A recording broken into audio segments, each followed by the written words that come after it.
Hi guys, hope you're well. First of all, thank you to my subscribers for subscribing. Please carry on subscribing, guys. There'll be plenty more videos on the way. Okay, so today's video pretty much is about me and my track car. So yeah, bit of an overview, bit of a history tour about me and what the car's been up to, and the modifications I've made and why and where it is now. So first of all, I've been a mechanic pretty much since I left school. Worked various dealers over the years, Fords, Mercedes, BMW, Subaru, Saab. So currently I work for the AA as a roadside patrol, so helping people out when they break down. Great job, enjoy it a lot. Car history. Yeah, I had quite a few cars over the years. A few Fords, Subaru again, some VWs, some Citroens, some Mercedes, a couple of Mercedes 190e Cosworths, 2.5 versions, great cars. And then I bought my current car, which when I first bought it was a C43 AMG of the year 2000. Beautiful spec, azurite blue, with a full leather interior, or the AMG bits to go with it. And it came with the factory AMG wheels, so a great looking car. Got the car, had it for about a year, maybe 2 years, I can't remember. And then I took it on our first trip to Nürburgring, which was a great experience, great place to go. Made a few friends along the way, and just loved it over there. So anyway, the first laps, should I say, on track were great, but the car wasn't really as good as it could be. There wasn't much grip in the chassis, the tyres weren't that great, and the suspension was factory, so maybe it's a little bit tired and old. But yeah, just wasn't really fast enough for what I wanted it to do. But one of the things I noticed really was the fact that when I was sitting in the seat, because it had leather seats in there, I had to sort of hold on to the steering to hold me in position. I was going around the corners to try and make me upright. So all these little things made me sort of realise I need to make modifications to the car in order to make it a fairly fast track car. And also looking around other cars that are around the ring car park, everybody's got roll cages and bucket seats and things like this, especially with local guys, which are quite friendly and nice to talk to about things. So they got back and started to think about what some modifications I needed to make to the vehicle. So one of the first modifications I made to the vehicle was to fit a Quaife differential, which gives a lot better traction, because the reason why the old diff made the traction control kick off quite a lot, and it was all sort of flashing and stuff. And another great thing about having a Quaife differential in a car, or any diff really, is it's a lot easier to keep heating the tyres, because both wheels have quite equal amount of traction. So yeah, that works well. And then the second modification, maybe one of the most significant modifications, was that I put in the 5.5 engine from the E55, went straight in, and that transformed the car. Have a look back on my old videos, guys. I've done a video about it. It's just a great modification. So pretty much turned the car into a C55 AMG, which really brought the car alive. So that really works well. So after these modifications, it was time for some more upgrades.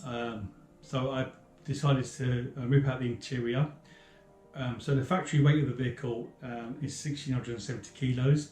Pretty much by taking everything out as I could, and took the air conditioning off, and a weight reduction to a max I could actually do it, I got the car down to about 250 kilos. So the car lost quite a lot of weight.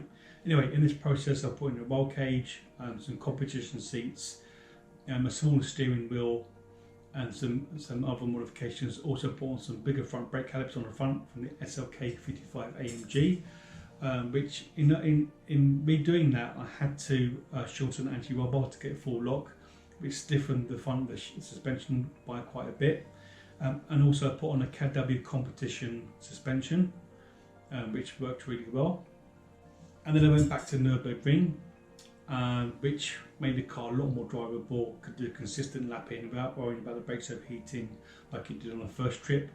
And I was able to consistently lap in around about 8:40 to 8:30 seconds, 8 minutes 30 seconds, which was quite a jump from the first trip, which was about 9.5 minutes to 10 minutes lap times.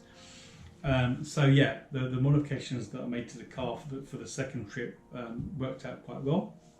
Second trip I was always using Michelin Cup 2 tyres, which I had a bit of a problem with while I was over there, so I decided to switch those out for Nankang AR1s. Nankang AR1 tyres are really good.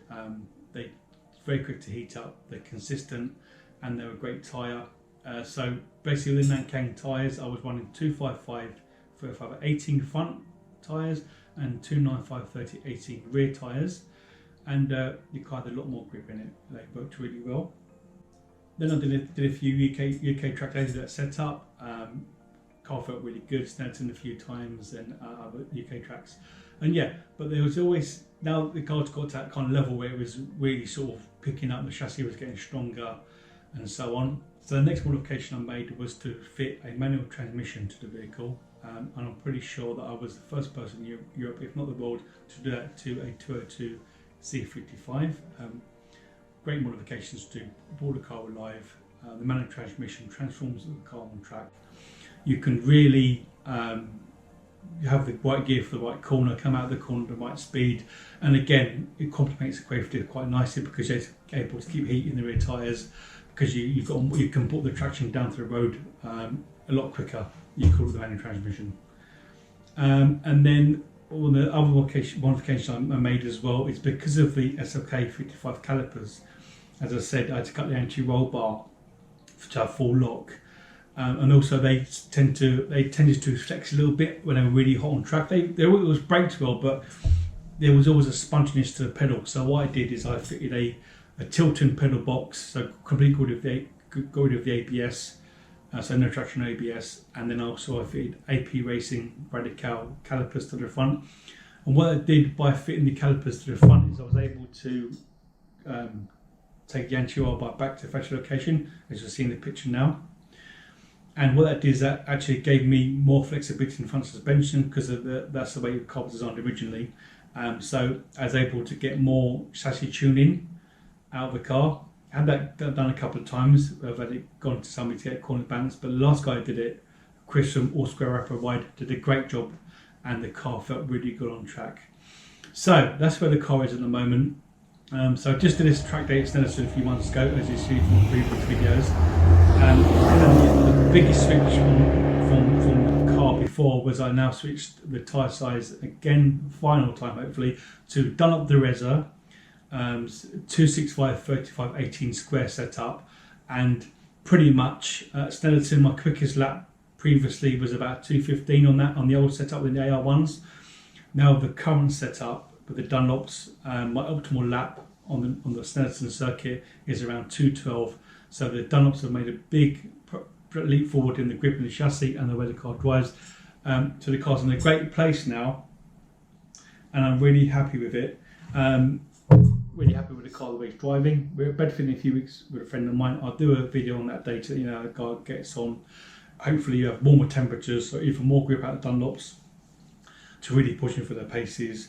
And then I'll be planning my neighbouring trip this year for June.